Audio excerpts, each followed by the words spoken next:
കണ്ടോ, ഈ ചൂടുവെള്ളത്തിൽ ഞാൻ ഉരുകി ഒലിക്കുകയാണ്. ഞാൻ ഉരുകുമ്പോൾ എന്റെ ഉള്ളിലെ കെമിക്കൽസ് നീ കുടിക്കുന്ന വെള്ളത്തിൽ കലരും. പ്ലീസ്, ഇതിന് പകരം ഒരു സ്റ്റീൽ ഗ്ലാസോ സെറാമിക് കപ്പോ ഉപയോഗിക്കൂ. ഞാൻ നിങ്ങളുടെ വീട്ടിലെ പാനാണ്. എന്റെ ഉള്ളിലെ കോട്ടിംഗ് ഇളകിയിട്ടുണ്ടെങ്കിൽ ഉടൻ എന്നെ ഉപേക്ഷിക്കൂ.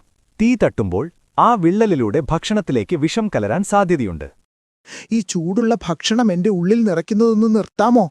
ആ ചൂടിൽ ഞാൻ ഉരുകി എന്റെ ഉള്ളിലെ വിഷം നിന്റെ ഭക്ഷണത്തിലേക്ക് കലർത്തുകയാണ്.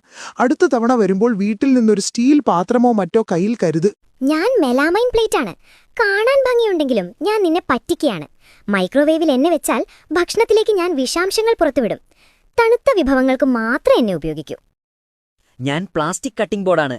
എന്നിലെ ഓരോ പോരലുകളും ബാക്ടീരിയകളുടെ ഒളിത്താവളമാണ്. ഒരിക്കലും ഇതിൽ പച്ചക്കറികൾ അരിയരുത്. പകരം മരത്തിന്റെയോ സ്റ്റീലിന്റെയോ കട്ടിംഗ് ബോർഡ് ഉപയോഗിക്കൂ. ഞാൻ പഴയ കിച്ചൺ സ്പോഞ്ചാണ്. നിഷ്കളങ്കനെന്ന് തോന്നുമെങ്കിലും ടോയ്ലറ്റ് സീറ്റിനേക്കാൾ കൂടുതൽ ബാക്ടീരിയകൾ എന്നിലുണ്ട്. എന്നെ എപ്പോഴും മാറ്റിക്കൊണ്ടിരിക്കൂ. ഞാൻ പത്രക്കടലാസാണ്.